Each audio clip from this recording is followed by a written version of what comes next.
Sini. Assalamualaikum warahmatullahi wabarakatuh.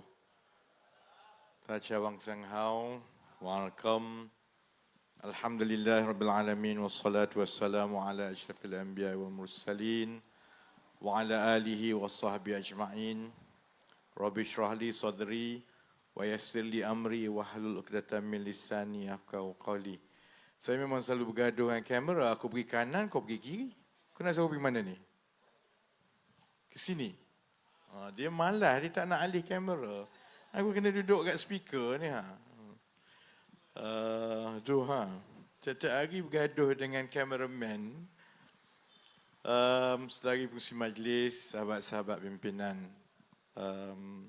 daripada Pakatan Harapan, daripada Barisan Nasional, saudara-saudari yang hadir pada hari ini. Saya selalu berucap 1 jam. Ni apa aku nak berucap 30 minit ni? Cerita Sanusi saja 25 minit. Tapi ini sebab dia dah musim berkempen. Jadi musim berkempen dia tak boleh terlajak 1 minit pun. Nanti dia akan ada kesan kepada calon. Jadi tak apa. Malam ini kira kita santai sedikit je. Saya berceramah tiap-tiap malam. Jadi cerita-cerita yang berat sikit itu pasal ekonomi, pasal keadaan kita tangguh malam esok lah. Malam ini, saya seperti biasa, kita mulakan dengan laporan-laporan berita kempen di sebelah sana. Saya memang setiap malam kita mula dengan laporan-laporan berita kempen sebelah sana lah kan. Baik. Yang pertama, ada orang baca pasal gerakan tak? Nanti orang tak baca. Korang langsung tak bagi perhatian kepada gerakan. Tahulah dia tak akan menang 1 kursi pun. Tapi paling kurang bacalah sikit. Hari ini timbalan Presiden Gerakan berkempen di mana-mana. Saya pun lupa dah nama timbalan Presiden Gerakan ni kan. Nama dia something. Apa dia? Tong Kiong. Apa pun tak tahulah. Dia berkempen di Pulau Pinang. Dia bertanding di Pulau Pinang. Kempen dia ni, kalaulah yang bercakap itu Cina daripada DAP, ataupun Cina daripada PKR, ataupun Cina daripada Pilah, berani cakap macam dia. Dia kata, kalau Perikatan Nasional menang dan PAS mengharamkan penjualan arak dan menutup kedai-kedai judi di mana-mana negeri yang dimenangi oleh Perikatan Nasional, maka gerakan akan lawan habis-habisan dan meletakkan jawatan beramai-ramai. Korang gelak. Betul, dia cakap betul. Saya nak beritahu, bahlulnya walaun. Sebab kalaulah benda itu datang sikit saja daripada orang yang bukan sekelompok dia, memang kiamat dunia. Kalau sekarang ni Sanusi duk tiru Anwar Ibrahim angkat tangan kan. Kalaulah benda itu terkeluarlah katakan daripada DAP ke, MCA ke, daripada PKR ke, dia bukan angkat tangan saja, tangan, 2 tangan, kaki semua angkat, berguling-guling kan. Tapi ini saya sebut kerana memang budaya dia lah. Kalau duduk sebelah dia, dia sucikan semua. UMNO kalau nak mudah senang, pergi duduk sebelah PAS. Sebab UMNO pun pernah duduk sebelah PAS, kita pernah bersama dengan dia. Saya bukan saja pernah duduk dengan dia. Saya dulu hero berceramah atas pentas dia. Harap ceramah dia tiap-tiap hari dia makin hamun orang. Jadi 10-15 tahun dulu masa kami mula-mula, saya mula-mula berceramah sebab saya ada je cerita baru tiap-tiap hari, memang laku betul lah dengan PAS. Kalau dengan dia, maka semua suci. Kalau dengan dia, walaupun yang disebut oleh gerakan itu tak ada beza, lagi teruk daripada yang DAP pernah kata ke, daripada yang PKR pernah kata ke, tak ada apa. Tak ada apa. Cuma saya nak beritahu kepada geng-geng Melayu yang duk taksub dengan Sanusi semua ni, hati-hati korang. Sebab rekod kerajaan perpaduan dengan rekod Perikatan Nasional, antara kerajaan perpaduan dengan DAP berbanding dengan PAS dan Bersatu dengan Gerakan, sekarang ni kena tengok dan kena banding.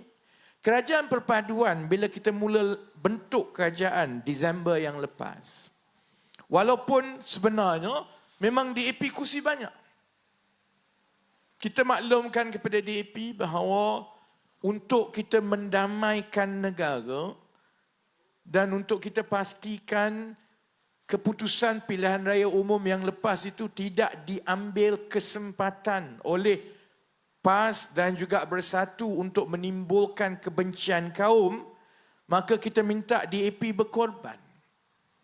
Walaupun secara prinsipnya kita tanda tangan perjanjian bahawa jumlah anggota kabinet daripada setiap parti atau setiap gabungan itu mestilah berkadar langsung dengan jumlah ahli parlimen mereka, DAP kena mengalah. DAP 4 lah.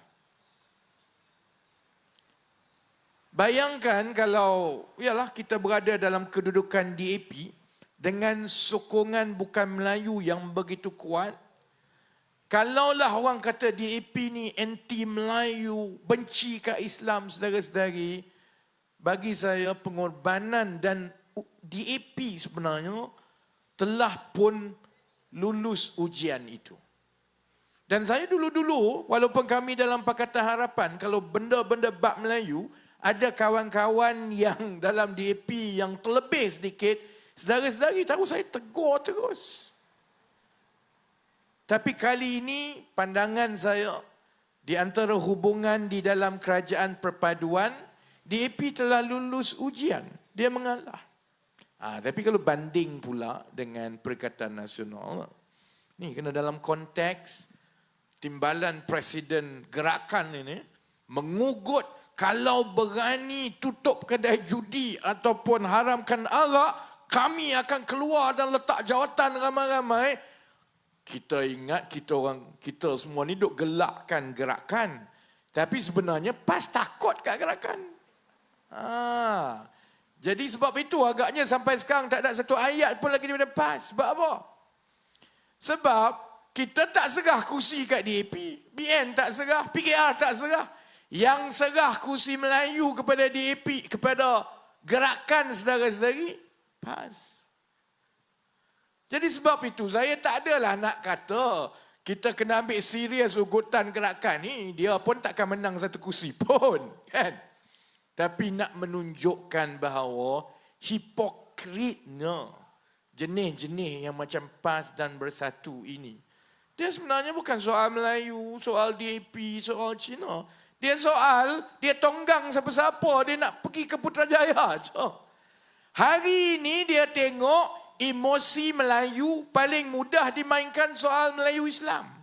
Dia pun tonggang. Dia tak kira dengan orang ni dia cakap lain, dengan orang tu dia cakap lain. Dulu, masa kami dalam Pakatan Rakyat dahulu, saudara-saudari, siapa yang paling banyak peluk DAP? Bukan PKR. PAS. Ni kawan-kawan UMNO ada, saya nak beritahu. Kita orang dulu selalu tengok jauh. Amboi. Kan? Yang paling banyak peluk DAP, PAS. Sebab masa itu dia boleh tonggang DAP. Dia tonggang lah. Bila dia rasa dia tak dapat je apa yang dia nak, salah semua. PKR pun salah, DAP pun salah. Saya sebut semua ini sebab di Negeri Sembilan semalam lah Tuan Ibrahim, dia bagi ceramah. Saya hari ini ada 2-3 program. Jadi wartawan uluk, wartawan kata, YB apa komen YB pasal Tuan Ibrahim, Tuan Man kata, lepas ini kalau UMNO dia kukuh kuat sedikit, dia tikam kawan-kawan. Yalah, cara dia cakap tu macam kita tak kenal dia. Saya tak adalah sampai pernah makan kat rumah orang UMNO setakat ini. Bukannya sebab tak suka, tak ada masa. Lagipun saya dah gemuk kan. Zaman PAS dulu, budaya dia, nak bagi contoh, budaya dia. Sebelum nak berceramah ni kena pergi makan, kena duduk, kena layan dia kat rumah dia semua. Jadi dari segi hubungan itu, lebih lama dengan PAS lah daripada dengan UMNO sekarang. Saya sebagai orang PKR. Tapi semasa kita merundingkan untuk membentuk kerajaan, ni 5-6 bulan yang lepas, saya mewakili PKR bagi pihak Datuk Seri Anwar dengan Saudara Saifuddin. Dengan Datuk Seri Zahid pun ada, dengan Tok Mat pun ada, dengan Sembilan. Dengan. Saya boleh beritahu satu benda, keadaannya sangat berbeza. Masa dengan PAS dahulu, ialah soal tonggang. Dia rasa dengan menggunakan DAP dan juga PKR ini, maka dia boleh mula masuk ke undi bandar-bandar yang selama ni dia tak pernah dapat. Dia boleh mula dapat untuk melangkaui kelompok penyokong biasa mereka di pantai timur dan di desa dengan pengundi-pengundi di bandar dan pundi-pundi muda yang terpelajar.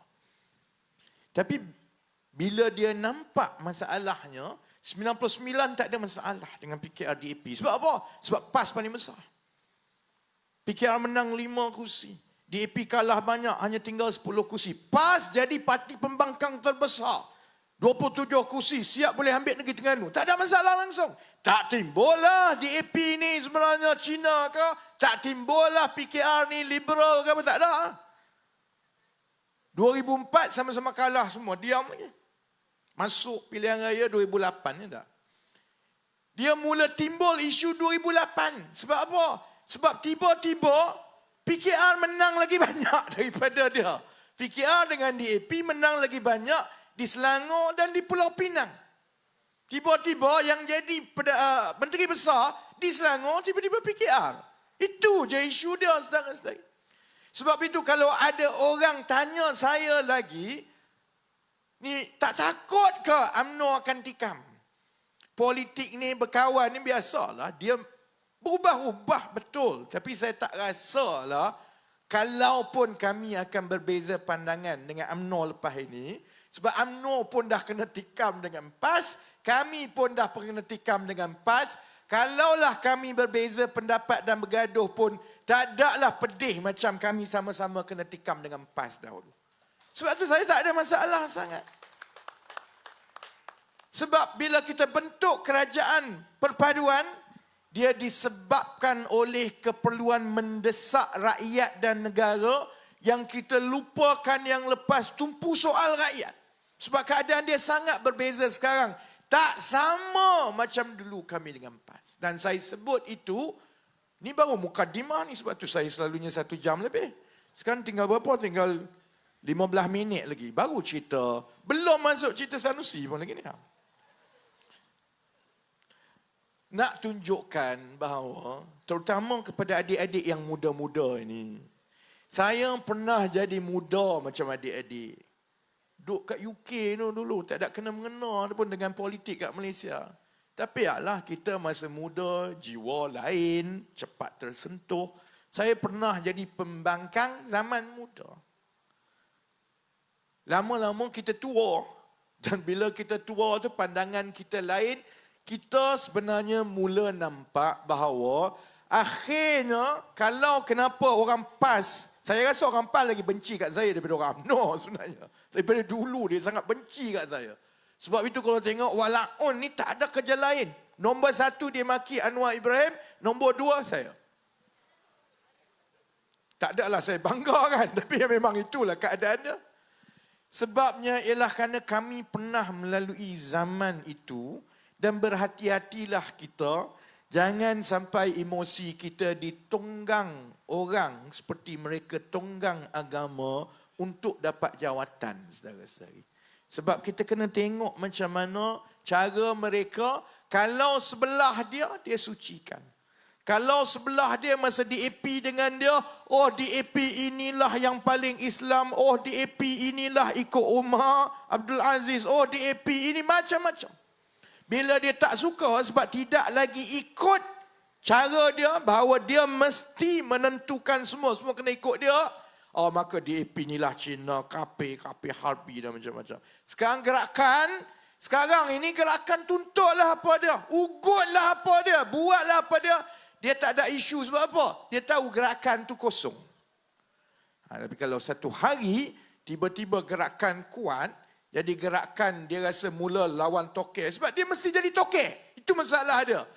Dan mulalah gerakan pun lepas ini pun kapi harbi juga, saudara-saudara. UMNO faham pernah melalui masa muafakat nasional. Kami faham pernah melalui masa zaman Pakatan Rakyat dulu. Itu baru cerita timbalan Presiden Gerakan. Ini nak cerita masuk Sanusi. Dulu kerja, tunjuk gambar, tunjuk surat, ni kerja saya. Sekarang kerja itu telah diambil alih oleh Saifuddin Nasution. Jadi tak apalah, saya pun malas nak bergaduh dengan Sanusi ni sebab nanti dia sibuk komen gigi saya. Saya pun tak tahu dia komen pasal badan Saifuddin kod mana sekarang ni, saya tak tahu lagi. Mungkin belum lagi lah. Cerita Saifuddin ni dengan Sanusi ni cerita REE. Dulu RUU, sekarang dah jadi REE, ya tak? Kita walaupun kita lawak, kita tu cukup besar sebenarnya. Sebab harta nadir bumi yang duk sebut REE tu, pakcik tahu nadir bumi ni nilai dia beratus-ratus kali ganda lagi mahal daripada emas. Ini adalah logam yang paling mahal dalam alam yang ada, yang kita tahu sekarang ni. Kecuali lah kita pergi ke bulan, kita jumpa logam baru. Setakat ini logam yang paling mahal seantero alam ini ialah yang dipanggil nadir bumi. Dan dia ada banyak kat negara kita. Sebenarnya ada, di Perak pun ada. Di Negeri Sembilan saya rasa ada lah sikit kot. Di Kedah ada. Itu yang Sanusi rasa hebat sangat. Dia rasa dia akan jadi menteri besar negeri terkaya. Sebab bila dia tengok secara geologi, dia tengok ada hasil bumi, nadir bumi. Masalahnya nadir bumi ni ada 2-3 negara je yang ada dalam dunia buat masa ini. Paling besar di China, satu lagi di Australia. Jadi kita tahu pasal nadir bumi ni dah lama dah. Negeri lain pun ada nadir bumi macam Perak. Tapi dia ikut peraturan. Peraturannya kita tak boleh jual. Dan kita tak benarkan ekspor. Sebab kuasa tanah dan hasil bumi kuasa negeri. Kuasa ekspor ialah kuasa kerajaan persekutuan. Dan kita tak nak hasil ini dijual dan dipunggah tanpa diproses di negara kita, tanpa kita bina industri ini secara besar-besaran. Sebab kalau kita biarkan ia dikorek dan dieksport ke negara lain, sekejap je kena korek habis hilang. Jadi peraturan sekarang memang tak boleh jual macam-macam. Kerajaan negeri, walaupun dia ramai kerajaan negeri yang duduk ada nadir bumi ni, tiap-tiap malam duk kira berapa trilion ada ni, berapa trilion ada ni kan. Tapi orang lain tak ada lah, pergi umum macam Sanusi ada 43 trilion. Orang lain tahu dia duduk diam je lah, tengok, tahu ada potensi. Paling hebat yang kerajaan negeri boleh buat ialah memberikan lesen untuk teroka untuk mengesahkan ada potensi nadir bumi di bawah tanah. Dia tak boleh korek, tak boleh buat, tak boleh proses, apatah lagi bawa keluar. Perak dah tahu lama dia ada, tapi dia tak boleh buat apa lah. Dia diam, tunggu je lah sebab dia dengan muafakat negara, demi juga harta rakyat negeri Perak, dia pun tahu, Menteri Besar Perak pun tahu, Kerajaan Perak pun tahu, yang terbaik ialah kita buat sama-sama bangunkan. Sebab kalau jual mentah, korek jual, harga dia murah. Kalau proses sampai dia betul-betul jadi nadir bumi untuk grade industri, harga dia beribu kali ganda. Jadi sebab itu kita tak bagilah lah. Cerita Sanusi dengan Saifuddin ni memang dah lama sebab memang kita tahu nadir bumi itu diseludup. Masalahnya sebelum ini tengok, cari bukti dan sebagainya. Jadi Saifuddin ni saya rasa dah lama geram dengan Sanusi ni. Sebab dia Menteri Dalam Negeri, dia tahu penyeludupan berlaku. Dia tahu benda ni dicuri. Tambah pula dia orang Kedah. Saya mungkin orang Terengganu tak rasa sangat kot. Bukan reta aku kena curi. Orang Kedah, dia orang Kedah. Anak driver bas dulu bapak dia fahamlah susah orang Kedah. Jadi kebetulan dia Menteri Dalam Negeri, dia sudah tentu dapat laporan terperinci. Siapa yang bawa masuk kumpulan Cina yang terlibat. Orang Cina mana yang kena tangkap. Gambar dia ada, surat dia ada. Kalau aku jadi Sanusi, aku duduk diam-diam. Sebab memang betul dia hantar surat dulu. Tapi masa zaman Perikatan Nasional dulu. Masa itu dia rasa dia akan berkuasa sampai kiamat. Memang betul yang dibawa minta pas semua. Memang betul ada orang kena tangkap. Memang betul dia korek. Kalau saya jadi Sanusi, pandai-pandailah aku duduk diam. Paling kurang kalih. Pergilah main sepak takraw lagi banyak. Tak payahlah nak menjawab. Sanusi sebab ego nak tunjuk hero. Dia mula kona baring. Oh, saya tak kenal orang tu. Tak pernah jumpa. Ni zaman, bila zaman TikTok, zaman Facebook, zaman setiap satu patah yang kita kata ni direkodkan. Sekarang kena, hari ni Saifuddin, saya pun tengok, engkau ni dah belajar dari mana. Saya ada pendedahan baru hari ini. Tunjuk gambar, tunjuk surat. Jadi Sanusi bila kantoi, gambar sengih tengah raya dengan Cina. Cina tu dah hilang lah ni. Cina daripada tanah besar Cina ni, dah hilang dah. Polis tengah cari. Pandai je dia jawab. Saya yalah, dia datang ambil gambar masa raya 3-4 kali. Tapi saya tak ingat lah nama dia ke apa dia. Surat tu dia tak jawab lagi tu. Surat yang dia hantar. Minta visa untuk Cina. Dia tak jawab lagi. Saya tahulah kalau cakap dengan walaun dia tutup kiri kanan pekak. Dia buat tak tahu saudara-saudara. Tapi saya yakin orang yang biasa, yang membaca, yang membandingkan, sekarang sudah dapat membezakan siapa yang berbohong. Siapa yang sembang kencang. Siapa yang konon panglima. Saya tak pernah lah mengaku panglima ke itu, ke hebat angkat tangan nak lawan ke. Tak ada lah. Tapi saya kalau telefon, polis telefon aku angkat. Polis ketuk, saya buka pintu. Polis suruh masuk lokap, saya masuk. Tak pernah ada isu. Ini dia punya berani, hebat, pumpang. Polis telefon. Saya tak nak pergi balai lah. Padahal muka kena tangkap. Pumpang. Saya bising, benci tengok dia duk kerja maki hamun tiap-tiap hari. Kita ajaklah dia berdebat. Sebab cara dia cerita, dia nak kalih cerita pasal REE hilanglah, MBI terpalik dengan semua kumpulan Cina yang masuk kena tangkap, buat keluar semua ni. Kita ajaklah dia berdebat. Tak berani. Dan hari ini kita buktikan bukan saja Sanusi ni biadab dengan semua orang. Dia juga bila kantoi pandai kona kiri kanan untuk menutup kelemahan dia. Jadi tak apa, kita tunggu laporan-laporan seterusnya daripada Sanusi. Kita ada seminggu lagi ni. Ada banyak lagi, saya ingat gambar mana. Kalau saya jadi Sanusi, balik duduk diam-diam je lah. Jangan komen. Kau main je lah sepak takraw tu tiap-tiap hari. Pasang bendera, main sepak takraw. Sebab cerita REE ni dah memang jelas bahawa benda itu ada kes yang besar. Kalaupun kamu rasa kamu hebat ramai penyokong dekat TikTok, ialah hebat-hebat penyokong kamu ramai pun, kalau ada kes kena dakwa kamu masuk ke dalam, pandai-pandai kamu duduk kat dalam. Sorang-sorang. Kamu tak boleh angkut penyokong-penyokong korang yang dekat TikTok. Itu cerita Sanusi. Cerita terakhir, 4 minit terakhir ni kan. Saya malam ni mukadimah bagi laporan tentang kempen saja. Tak boleh cerita benda yang lebih mendalam sebab masa pendek. Cerita manifesto. Cerita manifesto kan. Orang nak masuk pilihan raya, untuk berlaku adil kepada rakyat, kita kena bentangkanlah kita nak buat apa. Memanglah kalau kita jadi pengundi pun, kita tengok dari atas ke bawah, kiri, kanan, tengok CV, tak CV, tengok semua, kita belek habis. Kita tahu dia nak mentadbir. Ini bukan nak suruh jadi AJK Persatuan Bola. Kita nak lantik dia jadi wakil rakyat, dia kena mentadbir wang rakyat banyak. Kalau dia jadi exco menteri besar, ratus-ratus juta.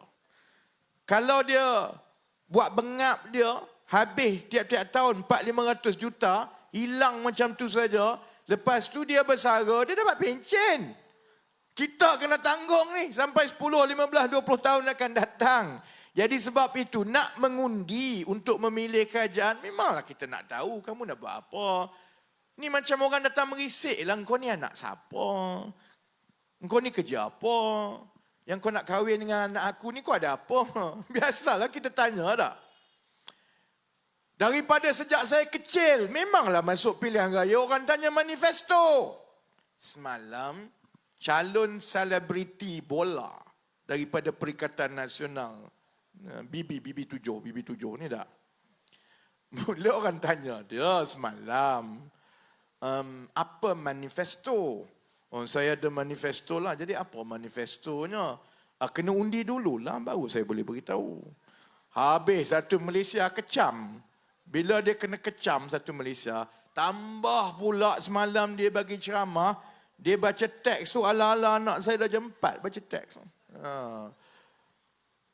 Jadi saya ingat dia tertekan kot. Hari ini wartawan pun nakal. Duk tanya benda sama. Manifesto lagi, manifesto lagi, manifesto lagi. Hari ini dia dah U-turn dah. Dia dah U-turn dah.